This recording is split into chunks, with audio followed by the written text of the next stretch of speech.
Queridos amigos empreendedores, hoje nós vamos falar sobre um tema muito desafiante, muito interessante, que é captação de investimentos e investimentos em negócios. Então temos aqui nossos três grandes convidados, né? Bruno, Guilherme e Pietro. E hoje, Guilherme, falando em investimento, né? As perguntas aí que tá na boca do povo, né? Como se diz. A gente entende hoje que a gente vive um ciclo de economia, né, com uma taxa de juros no Brasil ainda elevada. Tem-se dito que a taxa terminal até o final do ano deve chegar a algo como 9% na Selic, o que ainda é alto, né, historicamente é alto. No Brasil a gente está acostumado, de certa forma, mas quando a gente tá a sofrer... mas um ponto que é bastante interessante é que o mercado de venture capital, de investimento em negócios, ele não se desenvolveu tanto no Brasil ao longo das últimas décadas, justamente porque aqui se paga muito bem para rentista, né? Para a gente realmente guardar esse dinheiro, entesourar, né? E não investir. Então, puxando um pouco sobre isso, quais tu enxerga hoje que são os desafios do mundo dos investimentos, né? Para a gente realmente desenvolver a gente chama de indústria, né? Mas para a gente realmente desenvolver mais a economia de investimento em negócio. Eu acho que esse é a pergunta-chave, né, Aislan? Porque, assim, muito se falou, né, depois que os valuations voltaram e estabilizaram um pouco, que a fonte tinha secado, né, que o investidor estava mais seletivo, mas conversando com vários investidores e etc., todo mundo falava, para projeto bom não vai faltar dinheiro, né? Inclusive, eu lembro que teve um trimestre, que eu acho que foi em 2022, que nunca a indústria de VC na história teve tanto dry power, né? Ou seja, caixa disponível para investimento, que somava quase 600 bi de dólar, se eu não estou enganado. Isso no mundo todo. Isso no mundo todo, exatamente. Caramba. Então, assim, dinheiro nunca faltou e não vai faltar. O que acontece é que conforme o humor do mercado, a bolsa ela vai ser afetada. E é natural, né? A bolsa ela sendo afetada, empresas que têm capital aberto vão ser afetadas. Sim. E isso respinga nas empresas que estão perto de abrir capital, que respingam nas empresas médias, que lá no final vão respingar nas empresas pequenas. Então, conforme taxa de juros aumenta, diminui, conforme um rumor ou outro e etc., o apetite ele aumenta ou diminui. O valuation ele aumenta ou diminui. Mas esse é um ponto que, independente do cenário, para bons projetos, sempre vai ter recurso disponível para investimento. Tá, mas assim, por que o investidor vai investir em startup ou vai investir mesmo em negócios tradicionais, sendo que hoje ele consegue seus 13%, 14%, até 15% numa renda fixa sem risco, de certa forma? Eu acho que essa é uma pergunta... Isso que eu falo, desculpa até, Guilherme, para quem não conhece, né? Quando a gente fala essas porcentagens, a gente sempre está falando ao ano, tá? Então, quando eu falei 13%, 14%, 15% ao ano. Então, a pergunta que eu te faço é assim, por que no Brasil alguém vai investir em negócio, sendo que uma renda fixa consegue de 13% a 15% hoje? Esse nosso podcast está sendo gravado em abril, tá? E hoje tem sido de 13% a 15%. 2024, né? 2024. É abril de 2024. É importante falar, né? Porque a internet vai que, né? Eu acho que essa é uma pergunta que também resbala no porquê que a pessoa empreende no Brasil. Sim. Porque assim, quando tu bota um dinheiro no negócio, tu tá botando o dinheiro no risco e tu consegue tranquilamente, o custo de capital no Brasil é muito alto. Uhum. Estados Unidos, o custo de capital ele é mais baixo. Mas assim, o que eu acho interessante na questão de investir em startups? Investir, independente da classe de ativo, ele é muito sobre timing. Então a pessoa ela tem que saber entrar e ela tem que saber sair, né? Nenhum investimento ele vai ser sempre bom pro resto da vida, independente das situações, independente do ano. Num ano vai ser melhor construção civil, no outro vai ser bolsa, no outro vai ser cripto, no outro vai ser startup. Então, eu acredito que é muito sobre timing. E normalmente o investidor brasileiro é muito tradicional. O cara quer realmente que seja para sempre, né? Ele quer o botar tijolo, na poupança lá e... Exato, quem investe em terra nunca erra. Essa frase aí. A maior buchitagem que eu já ouvi, cara. Isso aí me revolta. Agora tu vai gerar uns bons inimigos, né?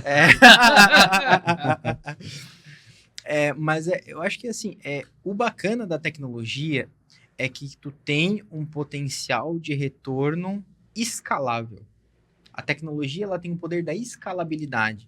Sim. Ou seja, conforme a empresa escala, aumenta o teu potencial de retorno, né? Por exemplo, hoje, se a gente for pegar em VC, cara, qual que foi o maior retorno que se tem história no menor e curto espaço de tempo? Foi numa empresa chamada eBay, uma galera chamada Benchmark Capital investiu nesses caras. Em 98, o eBay abriu capital. 2.000 vezes em nenhum ano de investimento. 2.000 vezes em quanto tempo? Em nenhum ano de investimento. Nem 2 anos, perdão. Nem 2 anos. Nem 2 anos. 2.000 vezes. 2.000 vezes. Acho que esse é o maior retorno da história, né? É o maior retorno da história, exatamente. Interessante. Então, assim, eu desconheço e até provoco as pessoas, se tiverem algum outro negócio que deu tanto dinheiro em curto espaço de tempo, coloca aí. Mas, assim, não existe. Não existe. E é muito sobre timing, porque num período que o valuation está inflado, quando uma bolha estoura, muita gente perde dinheiro, mas tem muita gente que ganha também. Mas aí que tá, então essa pessoa, além de ter um conhecimento, aí é que é complicado, que foge muito do perfil do nosso país, né? Esse negócio de investir, de fato, faz pouco tempo que as pessoas estão começando a entender do que investir, a não ser botar o dinheiro na poupança, ou comprar terreno, ou vou comprar apartamento, né? O cara, além de ter que ter uma noção de finanças, pelo menos ter um mínimo de acompanhamento, o cara tem que ter uma noção muito boa de mercado, né? Dentro dessa questão de ver tendência e tudo mais, né? Negócio e tal, o cara tem que ter uma Exato, visão, né? o cara conseguir Acho que ver. tem alguns pontos que são importantes, né, que dá para a gente compartilhar também. Hoje, primeiramente, a população brasileira, 78% aproximadamente, está endividada. Então, a gente já começa realmente por uma dificuldade de educação financeira da base. Por 78%, gente, é um número considerável. Pô. Quando a gente vai falar do histórico de alta taxa de Selic no Brasil, isso faz com que a gente não aprenda a se virar para poder ganhar melhor. O que acontece? Quando a gente vai falar numa taxa americana, aí da ordem de, historicamente, ali da ordem de 2%, o que tu está falando para o mercado? Olha, se tu não te virar, se tu não empreender, se tu não fizer alguma coisa, tu vai ganhar 2% ao ano, ou seja, é só manter o capital. No Brasil, quando a gente fala de uma taxa histórica acima dos seus 10%, o que a gente está falando? Se tu não fizer nada da tua vida e deixar o dinheiro parado, tu vai render mais do que 10% ao ano. Então, ao longo das últimas décadas, a gente não teve uma expertise em conhecimento desenvolvido para a parte de investimento em negócio. Coisa que nos Estados Unidos, isso aí se desenvolveu muito bem. Guilherme, que é bom dos números, tu lembra a partir de que década que foi que começou o Venture Capital nos Estados Unidos, Guilherme? O primeiro veículo de investimento, se eu não estou enganado, foi a Kleiner Perkins, foi em 1967. E a Sequoia, que é bem famosa, né, foi 1972, 73. Mas antes disso, o americano já é acostumado a investir, porque lá a maioria, por exemplo, os fundos eles não têm um INSS para se aposentar, é tudo fundo privado. Fundos de pensão. Né? Fundos de pensão. Isso, fundos de pensão. É que, no caso, a indústria mesmo de investimento já existem há séculos, né? Sim. É dito que o primeiro investimento que teve na linha de venture capital no mundo foi nas companhias, na companhia orientais holandesa, alguma coisa do tipo. Não sei se o Guilherme vai lembrar, mas a gente está falando de alguns séculos para trás. Mas a formalização do mundo de venture capital, a gente está falando aí de 50 a 60 anos, mais ou menos, nos Estados Unidos, né, pelo que tu falou. E no Brasil, não. No Brasil, ele é muito mais recente, ali na virada de 90 para os seus 2000. Então, a gente está falando de algo muito mais recente. Com isso, naturalmente, a taxa de juros alta, fica mais difícil a captação, e ficando difícil a captação, a gente desenvolve menos a indústria de venture capital. E aí começa um problema, a gente não tem dinheiro para capital de risco, muitas vezes. Puxando nessa linha, Guilherme, uma pergunta que eu queria te fazer é, o que hoje o investidor olha dentro de um negócio, seja uma startup, ou seja um negócio tradicional, para ele investir? O que ele busca hoje? Eu acho que nesse ponto, Aislan, eu acho que é sempre importante a gente evitar generalizar as coisas, né? Que nem a questão do investimento. Às vezes a pessoa, é aquela lógica, né? Quem investe em terra nunca erra. Erra sim. Teve bastante gente que já perdeu dinheiro com imóveis. Mas Desculpa querer te cortar até, Guilherme. Tem um caso familiar, inclusive. Ali em 2010 para 2011, teve o Bruno, enfim, que veio, né, do mercado de imóveis. Teve um grande boom naquele momento, ali de 2008 a 2012, se eu não me engano. Estados Unidos? Não, no Brasil. No Brasil. Tá. Teve um grande boom ali de 2008 a 2012. Talvez nos Estados Unidos também, né, mas no Brasil aqui em especial teve. E aí entrou naquela lógica na época de comprar na planta. Tá. Se falou muito nisso daí. Naquela época, os meus pais compraram, para vocês terem uma ideia, foi 4 apartamentos na planta. Só que o que começou a acontecer? Isso foi em São Paulo. Começou a acontecer a seguinte situação naquele momento. Tu compra bastante apartamento na planta, depois tu vende no lançamento e tu não continua pagando as parcelas porque tu vendeu. Então as pessoas compraram muito apartamento na planta sem ter dinheiro para poder avançar nas aquisições depois. Tá. Quando chegou, o mercado começou a enfraquecer, porque, enfim, a demanda acabou passando ali naquele momento. Sim. E aí chegou um ponto das pessoas não terem mais dinheiro para poder avançar. Então, muitas das famílias tiveram que começar a fazer distrato daqueles apartamentos, daqueles imóveis, porque não tinha dinheiro para continuar o parcelamento.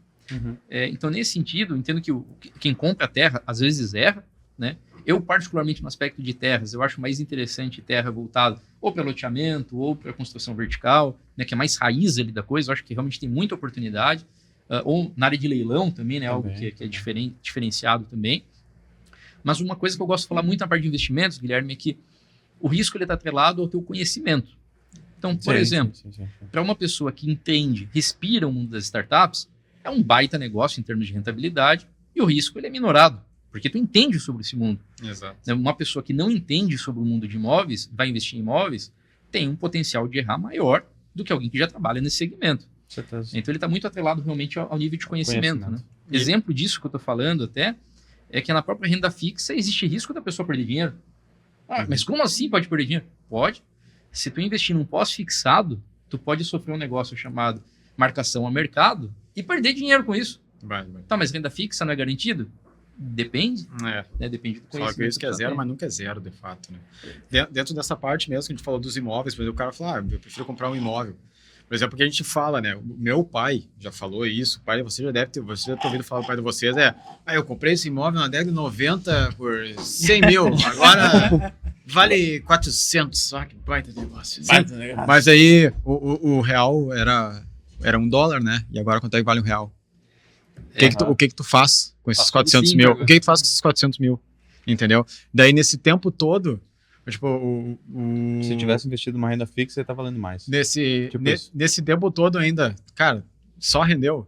Não gastou com imobiliário, não teve que fazer manutenção, não tomou calote de IPTU. IPTU todo ano, e calote de inquilino, sei lá o que. Cara, então, aquela coisa, é o garantido, é o garantido que parece que tá bom. A pessoa eu não quero nem me aprofundar nos números para ver se tá bom mesmo. Tá bom e é isso aí. Tá bom porque eu acho que tá bom. Então, de fato, o cara, com certeza, no imóvel hoje, tu investe, cara, sei lá, em Santa Maria, porque eu sou de Santa Maria, né? Eu sei do mercado imobiliário de lá, porque eu alugo imóveis, tu vê as pessoas investindo, tem um apartamento de 350 mil para alugar por 1.500. Cara, que investimento é esse? Tirar 0,5? Menos que 0,5? Assim, ou tu vai pela bênção da ignorância, né? Ou tu, pelo menos, toma algum conhecimento para conseguir interpretar melhor sobre o mercado. É difícil. Eu acho que nesse ponto é muito importante, Bruno. Se tu não conhece, mas tu quer botar um pezinho na água, primeiro o pezinho na água, né? Não o corpo inteiro. Mas se juntar a pessoas que já fazem isso há algum tempo. Perfeito. Se juntar com especialistas, com gente que de fato ganhou dinheiro com isso, né? Tanto que, poxa, a pessoa que quer começar a investir em startups, eu conheço muita gente, né? Infelizmente, essas pessoas fazem um desserviço para o ecossistema. O Guilherme tá afiado hoje, hein? Você veio afiado, ó. Agora eu fiquei revoltado. Cara, as pessoas se dizem investidor anjo, mas não aportaram R$1 em startup. Participo de grupo. Não, mas eles entregam smart. Diz a lenda. Vamos ver quanto é que rendeu esse Smart aí, o que virou esse Smart. Fato, a história né? da galinha, o ovo e o porco e o bacon, né? Até para o pessoal entender a brincadeira, né, que a gente está fazendo, é que tem muita gente que às vezes chega numa startup e fala o seguinte, olha, eu vou te ajudar, eu vou te orientar em troca de X% do teu negócio. 1, 2, 5%. E aí acaba sendo um problema, porque na prática não aporta nada em dinheiro, e o mundo de investimento em startup vê isso com maus olhos. Normalmente não é bem visto isso daí. A não ser caso de advisor, que é um ponto específico, mas normalmente acaba não sendo bem visto. Corre que é cilada, Billy. Mas... Guilherme perdendo mais amigos hoje. Vai ficar sem amigos aí. É que nem querer discutir política, né? Não, tendo esses três aqui na mesa, tá tudo certo. Tendo esses três aqui na mesa, tá tudo certo. Então, assim, poxa, quando a pessoa de fato, exemplo, quer começar a investir em startups, quer começar a botar o pezinho na água, não começa sozinho, né? Porque a chance de perder dinheiro é muito alta. se alia com quem já faz, vai para um grupo de anjo que de fato é profissional, vai para uma aceleradora, pô, quer fazer investimento na construção civil, cara, procura uma construtora, né? Alguém de respeito, alguém de nome, alguém que tem histórico, alguém que vai acabar dando calote, quebrando e etc. O pessoal de Criciúma sabe que a gente tem um histórico interessante aqui na região. Aconteceram essas coisas em Criciúma também? Aconteceram. De novo, né? Perde dinheiro com imóveis sim, pô. Você quer perder mais amigo ainda. Vou perder mais um aqui. Então, assim, voltando naquele ponto ali, Aslan, evitando generalidades, eu acho que é muito importante a gente entender o perfil do nosso investidor. Então, tem investidor que ele vai querer, ele é uma abordagem mais lifestyle business. Então, ele vai entrar no teu negócio, ele vai te ajudar, ele vai investir, mas a lógica dele é mais de distribuição de proventos, criação de portfólio e etc. E tá tudo bem, tá tudo certo, é uma tese. E é uma tese válida, é uma tese bacana. Tem investidor que vai querer mais a parte, poxa, às vezes uma empresa, né? Poxa, eu não estou pensando na questão do retorno financeiro, mas eu estou pensando na sinergia, né? De testar um novo mercado, de testar um novo produto, né? Agora, quando tu vai para uma aceleradora, quando tu vai para um anjo, quando tu vai para um VC, a tese é outra, não se pressupõe distribuição de proventos. Todo o dinheiro ele é reinvestido na empresa, porque, poxa, qual que é o investimento hoje que vai dar 5, 10, às vezes 20 ou mais % mês contra mês? Eu não conheço. Então, para um negócio que está dando certo, está escalando... Rapaz, tem umas pirâmides boas. Brincadeira, nunca investi em pirâmide, tá, gente? É brincadeira. Olha, tem uma cripto nova. Tem uma cripto nova. Eu tô lançando aqui, pessoal, vai dar 500% ao mês. Caramba. Se alguém fizer um recorte dessa minha fala, acabou minha carreira, né? Não, somando aqui também, uma vez eu fui apresentar assim a Stars, o que a gente faz e tal, uma pessoa, aí a pessoa disse, tá, mas isso aí é o quê? Isso é uma pirâmide? Rapaz, como assim? Cara, tu entendeu alguma coisa do que eu falei, velho? Ele entendeu, tu chegou e falou assim, oi, eu sou da Stars, então, oi, eu sou da pirâmide. Como assim, meu? Como assim? Mas é normal, o ser humano não tem... Ele não conhece, não conhece isso ainda, né? Nessa questão do... Além do cara ser... A população ser investidor tradicionalíssimo no geral, quando aparecia ainda na década de 90 e 2000, foi um boom de golpe de pirâmide. Daí, quando o cara tava querendo mudar um pouco... Sem brincadeira, mas sendo sério na minha fala, o gaúcho gosta de uma pirâmide, né? Adora cair numa pirâmide. E perder dinheiro. Ele não faz a pirâmide pra ganhar dinheiro, ele entra pra cair, pra perder. Das Bitcoin agora foi as últimas aí, né? Dos Bitcoin, o pessoal caiu pra caramba, né? Mas, cara, e aí que quebra. Tipo assim, o cara imagina essa pessoa deu um passo e não, quero diversificar.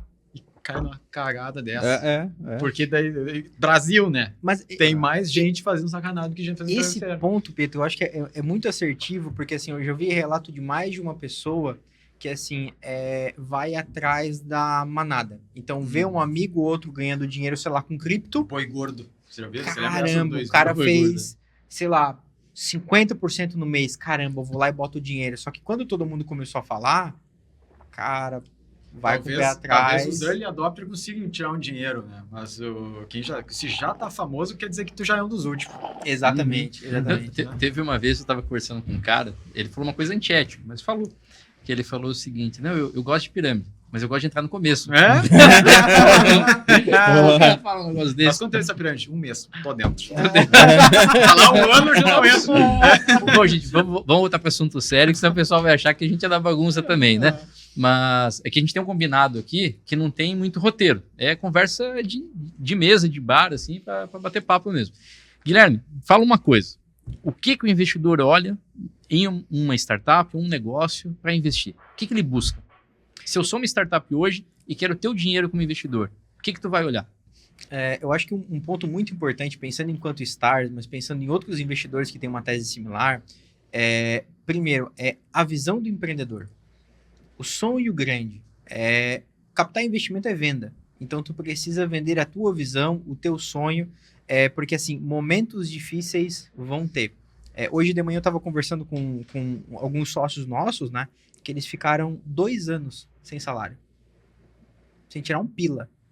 Eles saíram da empresa deles. Isso não foi na Stars, né? Foi no outro... São nossos sócios na aceleradora, né? Gente, enfim, fantástica, empreendedores de sucesso. A empresa deles é case, mas eles saíram dos empregos e ficaram 2 anos sem receber salário. E daí, por isso, a questão da visão, do propósito. E é isso que tu vai vender para o investidor. E quando a conta apertar, quando o problema vier, e vai vir, certeza absoluta, porque todo empresário passa por isso, que é o lado não glamuroso de empreender, né? Todo mundo mostra o lado bonito, né? Mas o lado não glamuroso ninguém mostra, né?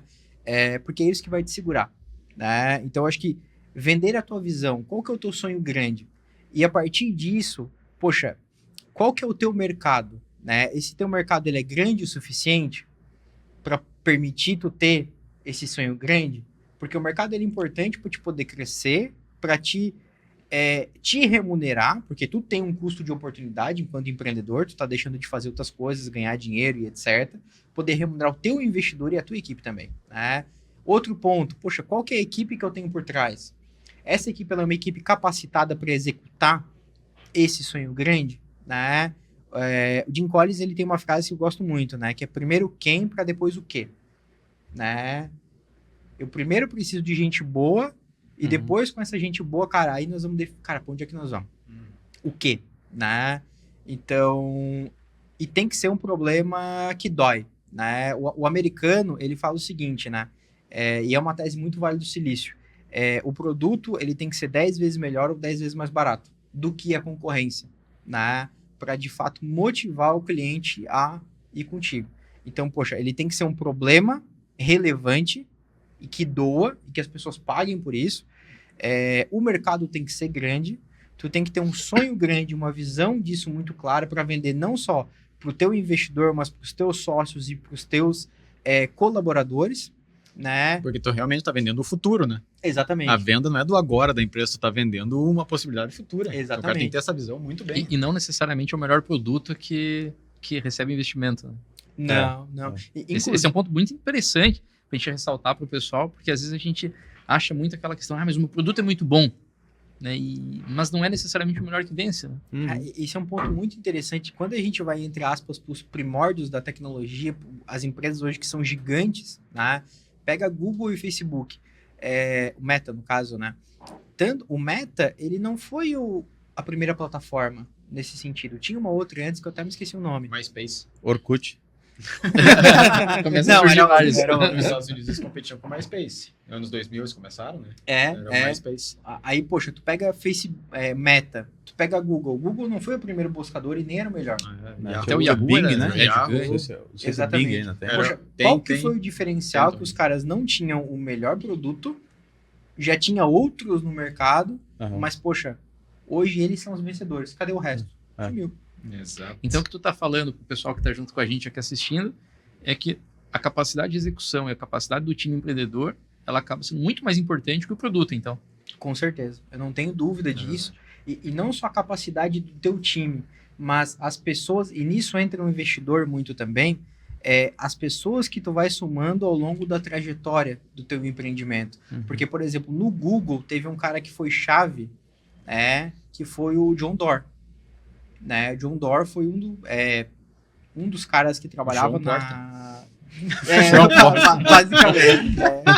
Ainda bem que ele não entende Ainda português. bem que sabe inglês, né? João Porta. Eu não sei se essa é a pronúncia dele, porque é um sobrenome gringo, né? Mas ele é um cara que estava na Kelly Perkins, foi um dos caras chaves e é ainda hoje chave no Sequoia.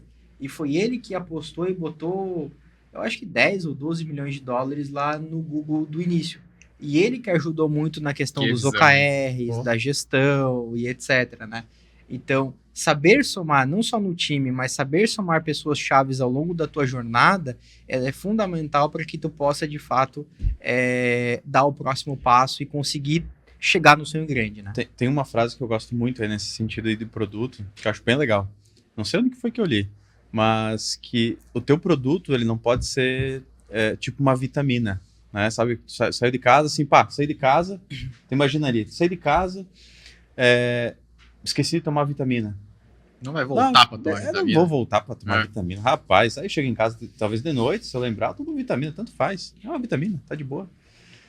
E se eu esquecer no dia seguinte, tranquilo, é uma visão de longo prazo, às vezes pode ser que faça sentido lá na frente ou não, mas é a dor de cabeça, quando tem uma dor de cabeça.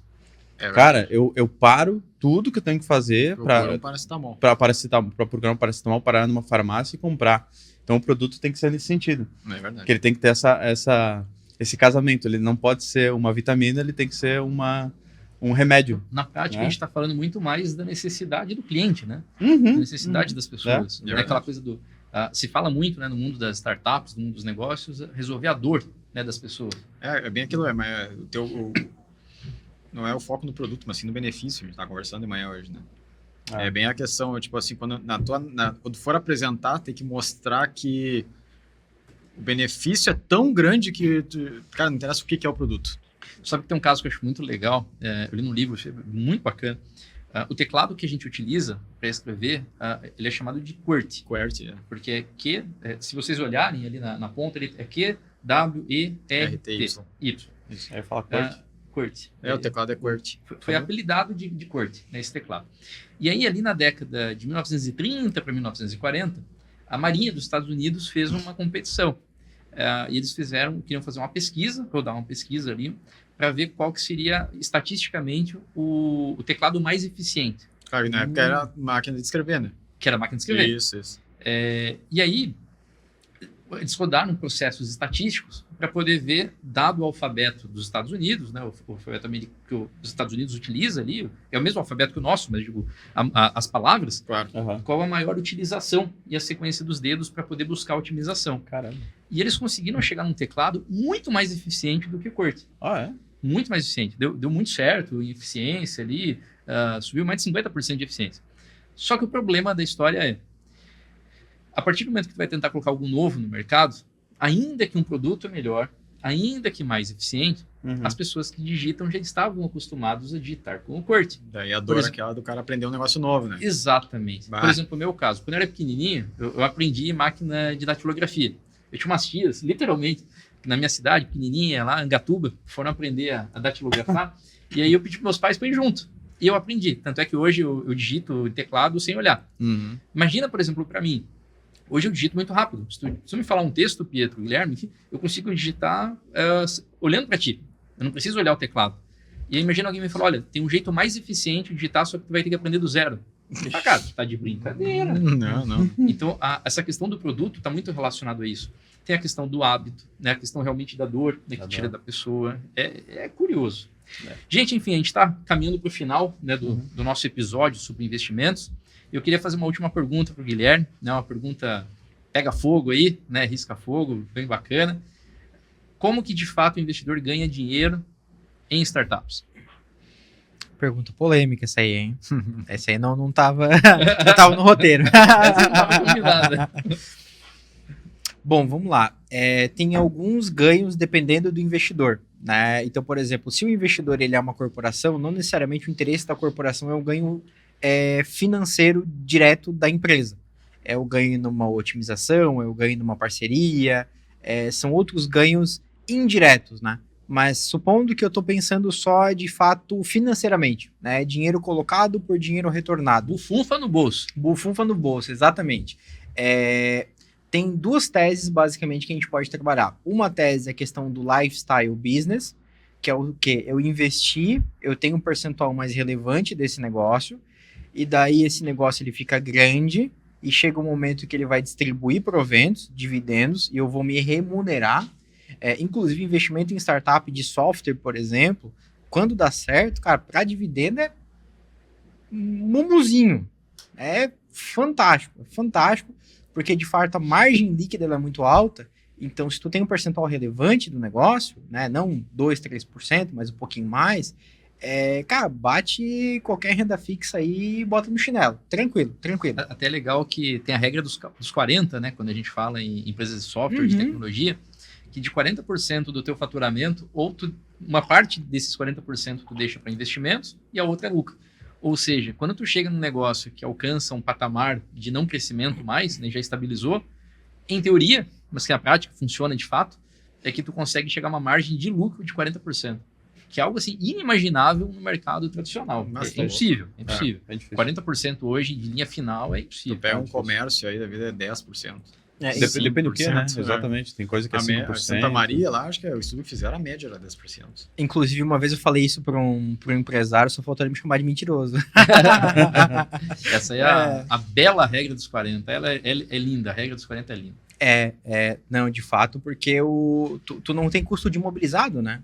O custo para te vender e implementar 100, 200, 300 clientes, ele não aumenta conforme o número de clientes, né? Então, tu consegue, de fato, escalar um negócio. Sim. Então, para distribuição de provento, startup, por exemplo, de software, cara, faz super sentido e é um excelente negócio. Tem uma outra tese, que é a tese de Venture Capital, que é o quê? Ela é uma tese que ela pressupõe que não vai ter distribuição de proventos, mas que todo o lucro da companhia ele vai ser reinvestido, inclusive tu vai captar recurso externo para não só somar dinheiro financeiro, mas dinheiro intelectual dos teus investidores, o tal de smart money, né? Para de fato crescer mais rápido, né? Para encurtar caminho, porque esses caras já erraram antes, já tem um portfólio de empresas, já fazem isso há vários anos, então eles conseguem te auxiliar a encurtar alguns caminhos que tu ia testar por tentativa e erro, mas eles já vão encurtar ali, tu faz esse caminho ali. E daí, nesse questão do VC, ele é de fato a valorização da companhia, né? Então, poxa, eu vou botar o meu dinheiro aqui, mas eu vou buscar 10, 12, 15, 22 mil vezes, por exemplo, de retorno, porque essa empresa vai crescer e lá na frente eu vou vender a minha participação. Aí tem algumas estatísticas. Primeiro, eu posso vender para um estratégico, então eu vou fazer uma venda ou total ou parcial das ações da companhia, e daí nisso eu recupero o meu dinheiro. Eu posso fazer uma venda secundária, né? Ou seja, um investidor vem e me recompra, um grupo vem e me recompra, mas não injeta dinheiro no caixa da companhia, ou seja, não é um cash-in, ele é um cash-out, né? Ou, que acaba acontecendo em software também, o tal do buyback, né? Que é o que os próprios empreendedores recomprarem o investidor, daí é uma negociação e etc. Tem um contrato por trás que baliza tudo isso, né?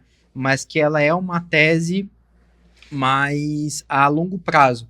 Uma tese que particularmente nos atrai muito, né, Aislan, é a tese do Early Exit, que eu acho que é uma tese fantástica, porque ela tem um risco menor, porque quando a gente vai buscar grandes múltiplos na indústria de VC, múltiplos aí de 50, de 150, 200 vezes capital, naturalmente esse múltiplo não vai vir em 3, 4 anos.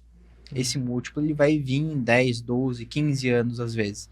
Então, quanto mais tempo tu mantém o investimento, maior é o teu risco. Então, a tese do Early Exit é justamente essa. Poxa, tu pegar num um espaço de tempo menor, tu ter um retorno, não vou dizer grande, alto, mas que é um retorno interessante, né? Mas que com um risco reduzido. E particularmente é uma tese que me atrai bastante. Vocês viram que o homem tem conhecimento, né? Só que vai ter um problema. Pietro, acho que a gente vai ter que colocar um link nesse podcast com uma inteligência artificial para fazer poder traduzir tudo que ele falou. Vamos botar para ler e resumir. Tem aqui o assistente do podcast. Já vai tirando dúvidas ali, né? O que é tal coisa? Dá pra fazer. Ele vai fazer. Guilherme, última rapidinha pra gente finalizar.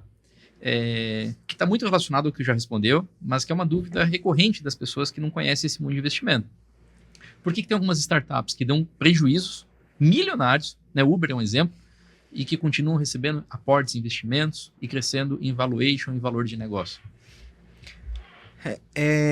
Essa indústria de VC, ela tem de certa forma, eu não diria que um problema, mas ela tem uma fragilidade. Porque, na verdade, o valuation que o investidor hoje está buscando, porque todo investidor hoje, quando ele vai fazer um investimento, ele vai almejar buscando aí acima de 10 vezes de retorno, né? Claro que ele não vai conseguir 10 em tudo, algumas ele vai zerar, outras ele vai tomar prejuízo, outras ele vai pegar 1, 2, mas na média para conseguir acima disso ali. Então, poxa, se eu estou pagando 4 milhões de reais, por exemplo, hoje numa empresa, de valuation, não de aporte, eu tenho que ter segurança de que, poxa, num prazo factível, essa empresa tenha potencial para chegar a pelo menos 40 milhões de valuation, né? Conseguir tirar os teus 10, né? Exatamente, as minhas 10 vezes. Então, na verdade, ela é a venda do futuro, né? Então, Sim. o valuation de VC hoje, É claro que conforme a empresa vai crescendo, você tem outras metodologias que são assertivas também, mas quando tu pega muito no early stage, é muito isso. Poxa, qual que é o potencial desse negócio? E quando tu bota essa questão do potencial futuro, ela é uma zona cinzenta, né? Você não tem uma matemática exata. Mas não, acaba caindo meio que pela simples especulação. Eu, tipo, cara, tá no vermelho, mas vai crescer, então eu vou botar dinheiro. Então, porque daqui eu vou botar 10 e vai virar 40. Tem isso também, tem Começa a a virar possibilidade... especulativo por ser especulativo. Por exemplo, na questão do Uber, poxa, Acho que, Guilherme, esse ponto que o Pedro comentou casa muito com o WeWork. O WeWork aconteceu assim, acho que é um Exato. exemplo clássico disso daí. Né? Teve uma especulação gigante em cima disso daí. Os caras tiraram pra tudo que é lado também. No caso do WeWork, basicamente o que foi falado é que você teria um ecossistema de ambiente de trabalho. Uhum. E que isso mudaria o mundo como um todo e a maneira das pessoas trabalharem iria ser transformada. E a tese deles foi relacionada a isso. Só que na prática, enfim, SoftBank perdeu um dinheirinho relevante nesse processo, né? perdeu. Inclusive o empreendedor, ele levantou uma nova rodada, né? Faz uns 2 anos, se eu não estou enganado, com o Andreessen Horowitz, e era um negócio que já nasceu unicórnio. Ele levantou, acho que 200 ou 300 milhões de dólares, se eu não estou enganado, no início do projeto. Só que ele é um cara que fez uma empresa que no auge chegou a valer 40 bilhões de dólares, né? Acho que esse é um ponto importante, né, para quem não linkando com algumas outras falas que a gente fez nesse podcast, a grande importância, de fato, do empreendedor, do perfil, do time, né, dessa gana de construção. Querendo ou não, né, o fundador, né, do WeWork, ele conseguiu mostrar a capacidade dele de execução. É que o americano, eu tenho uma frase que é muito usada, que é o americano, que eles têm uma sede, de certa maneira, e que muito que usam, ainda mais no começo, é o fake it until you make it, né? Cara, fala que vai dar e tu vai, até tu chegar, talvez não tenha nada, mas tu vendeu o PowerPoint, não tem nada ainda, mas tu finge e trabalha e acredita, porque daí tu vende o futuro. E tu chega no ponto do futuro e fala, I make it. I made it. E uma vez que o cara conseguiu, como é o caso do WeWork, ele conseguiu comprovar a capacidade de execução. Ah, sim. Ou seja, a hora que ele vem ter uma ideia agora, ainda que a primeira ideia dele não se provou, né, ainda que passou a valer 40 bilhões de dólares e não se provou, mas ele conseguiu chegar nesse ponto, exato. Ou seja, o cara tem que ser bom. Sim, acaba entrando na questão, investem nele. A ideia é o segundo plano. Chega o cara, o fulano tem uma ideia pra te apresentar aí, o cara, vamos ter que escutar. E tem um outro ponto também que eu queria acrescentar, que mexe um pouquinho nessa questão que você falou, Aislan. Por exemplo, o Facebook, na época, ele pagou, se eu não estou enganado, me corrigem, foi algo em torno de $1 bilhão pelo WhatsApp. Sim. Mas o WhatsApp não tinha receita.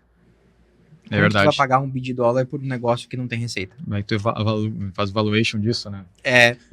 O que baliza tu pagar $1 bilhão num negócio que não tem receita? Mas, cara, eles compraram, eles viraram uma chave dentro do negócio e, caramba, só que a capilaridade do WhatsApp ela é tão grande que, cara, eles viraram a chave, pum. Fez dinheiro. Sim. Fez dinheiro. Acho que um caso, né, até pra gente encerrar o podcast de hoje, mas um caso, acho que coaduna muito para tudo isso que a gente está falando, é o caso da Amazon. A Amazon ficou no negativo por muito tempo e hoje a gente está falando de umas maiores empresas do mundo, né? Então, enfim. Bom, meus grandes amigos, queria agradecer vocês por esse podcast, que vocês estiveram conosco, né, em todo esse período. Nós acabamos falando um pouco mais sobre a parte de investimento em startups, mas se você trabalha em outros ambientes, né, mercado tradicional, todo esse conhecimento de investimentos também pode ser aplicado ao teu negócio. É muito importante entender qual que é o mecanismo, a mentalidade do investidor, para poder, assim, trabalhar conteúdo e conhecimento para que tu possa buscar esse investidor para investir no teu negócio também. Seja uma startup, seja um negócio tradicional. Um grande abraço, tamo junto e vamos para cima, acelerar!